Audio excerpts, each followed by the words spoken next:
At least you have to appreciate the government that we presented our concept and they come for it to support. So what I want to tell you that everyone, the comedian, the artist, everyone on this area of art, you are going to gain from this opportunity.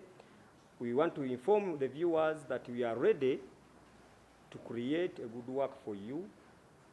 You are going to get a good show. Just stay calm, stay at home.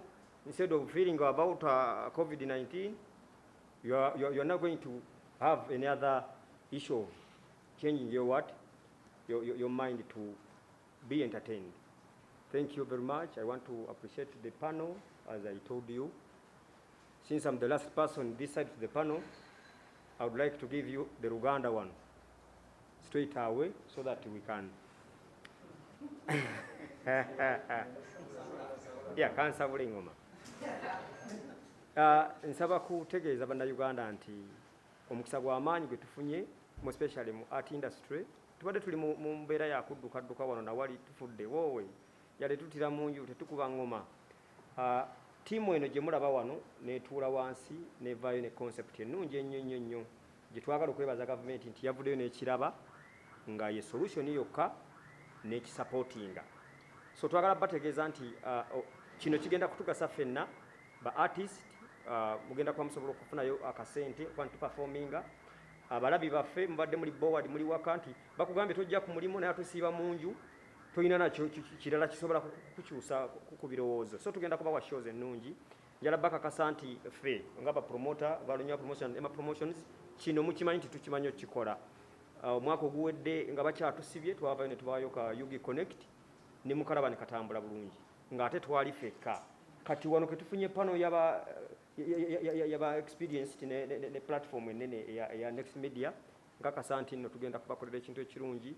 So tuveyo tukwatire wamu nebaza gavumenti nti egambye tusimbule. So nsaba kuba informinga nti ennaku z'omwezi nga 3 guno omwezi yesho yaffe esooka lwegenda okubeerayo. Sheno ya online.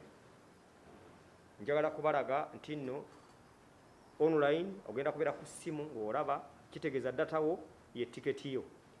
Ali ku TV bw'omala okusubscribinga TV yo ye tiketi yo. So tusobola kubanga buli omu ali mu kunyumirwa show. Then ebinaava omwo bye bigenda otuwa ebirala bye tukola ki ne tugenda okubanga tutuukako. Mwebale nnyo, mwebalire ddala. Mr. Balunywa, this show is all about words. All right. The other one was peace and because it's all about words. Show mutadeva community, it's all about words. Yeah, kati show ze tuli mu kukola show ezi entertaininga abalabi ate nga zibayigiriza.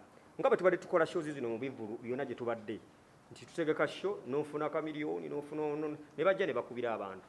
Kati tukikoze olw'ensonga nti abayimbi tebali mu kukola. Ate si kyangu kya kugenda kubagabirira ssente nkyo na luli. Naye waliwo opportunity eri mu kintu kino kya online kye njagala mutegeere nti olwaleero singa tukola shene ya online ojja kusigala ng'oledde gwe omuyimbi tukugyeyo gy'oli ofunye akasente okujja okuperforminga kubanga tugenda kikola that way nti tugenda kuba n'abayimbi ab'enjawulo buli ku show. Kitegedde? So sheno ya tuli mu kuteekawo show ya kunyumirwa na kuyigiriza mbeera bingi bye tusobola okuyigira mu shows nga bye tukola. Nti olwaleero abantu bali mu pandemic tusobola okukola show oli najja n'akuyimbira ekintu ekikujjako ekirowoozo oli n'akuba akayimba akakutereeza embeera akakuza omwoyo. So eri bwetyo teri nnyo specific is not a political show tetulina kye tuggusa kubanga tetuli mu bululu. Entertainment shows wezi. Yes. TV ag'enjawulo Friday, Saturday, physical beats in entertainment. Yes. Kyanjawulo kimugenda oteeka mu show No. Yes. Oh. All right, yeah. Okay. Does that work for you guys? Yes. So you guys have to sing it to me. Okay. Can I have my microphone? Our Chief Coordinator, General Salim Saleh, Isaac Ruchi from Next Media, Mama Halima Namakula from No End Entertainment, Mr. Balunywa Juma and Mr. Emma Serogo, and everyone present. I would like to first briefly take you back 2 years ago when we benchmarked what they call the digital space. We benchmarked what they call the digital space because non-tangible assets like music and filmography have undergone a revolution. Today, we should be able to inform you that we've entered into what they call the information age or the digital age. And in the digital age, we must be able to create digital tools to be able to compete. Tunes, a music distributor, online music distributor, and a music publisher is the only Ugandan company in this space. And basically what we're doing is we're trying to create a bridge that can benefit all creative arts commercially. And we are very appreciative of the partnership that government is giving us to bring our acumen in this space. So we are glad to be part of this project, the e-concert project, and would like to promise all the stakeholders, including and most importantly, the artists, that are going to benefit directly, and they'll also benefit indirectly because of the revenue stream that I would like to create for them. Madam Director, thank you. I would also like to thank the other members present. Okay, thank you very much. And finally, we'd like to hear from Balunywa and Emma Promotions. Thank you, Madam Livia from OWC. The whole details of everything that's going to be entailed basically in the concert. Today is for us to make a special announcement that we have plans for our artists. We have plans for our whole entire music, culture industry. So that is it's a special kind of announcement.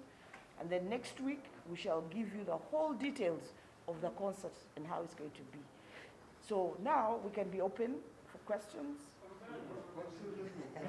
N'abatuwuliriza abatulaba ku ntimbe mwejjonna mbalamusiza nnyo mwenna. Amannya agange nze Sylvia Damali Owori, nze Director of Operations wano ku Operation World Creation. On behalf of General Salim Saleh, ye mubosi waffe,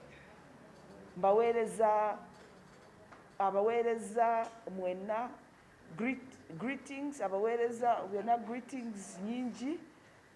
Era ndowooza mbadde mulaba ng'akwasakanya abayimbi nga yeetakula omutwe tukole tutya, bonna basiiba ggulu n'abawaayo abafunyeyo abawaayo n'abawaayo. Naye ku luno ne tugamba naye ffe ba artists abayimbi ffe abali mu creative nga tetuli basabirizi. Tewali muyimbi asobola kusula njala singa lw'okuba kati tulina obulwadde bwa COVID. Obulwadde bwa COVID abayimbi bafuuse basabiriza.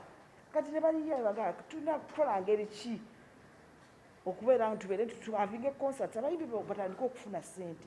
Abayimbi ennyimba zaabwe baziteekeyo ku Tunes zitandika okubawa nga buli omu alina akasente akagwa ku kasimu ke buli lunaku kisinzira ng'abayimbi kye tugenda okubabanja ze nnyimba muzireete tuziteekeyo tuzitunde all over the world.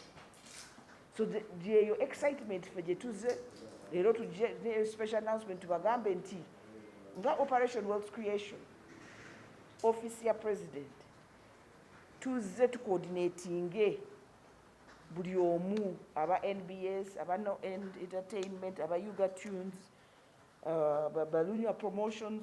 Omulimu gwaffe, we are not part of the promotion of the event. We coordinate wamu ne UNCC, Ministry of Gender, yetwala eno concert yonna fenna tugenda kukola nga tucoordinatinga nabo. Waki OWC? Kubanga omuli role yaffe empya mzee gye yatuwa y'okucoordinatinga abagavumenti n'abatali bagavumenti n'ebe NGOs ffe tucoordinatinga. Kati omuyimbi bw'aba alina w'addukira ajja ku OWC n'ajja n'agamba oli promoter teyansasudde, ffe ne tukoddere tugende wa promoter ne tubagatta tugamba lwaki tuwakoze bwoti ne bwoti, oba Tunes etaddeyo music wange contract yange eri bweti, ffe ne tubeera nga ffe tuli sikayungirizi naye nga tuli tucoordinatinga ku making sure nti buli kimu kiri bulungi. Kati nganze omukyala abadde mu industry ndi musanyufu nnyo okubeera nga nze paati y'abana abantu bonna kubanga mwenna mubadde mutulaba nga mundaba eno industry yange. Kati okubeera nti bampadde omulimu okukola mu kintu olwedde kyenjagala kyeneenyumirizaamu kimpadde okusanyuka era ne kimpa ebbanja nti kyensobola okubasuubiza nga operation ti mu myezi 6 oba banaaba baguddewo oba tebaguddeewo mugenda kulaba nga industry ekyuse ng'egenda kututumuka.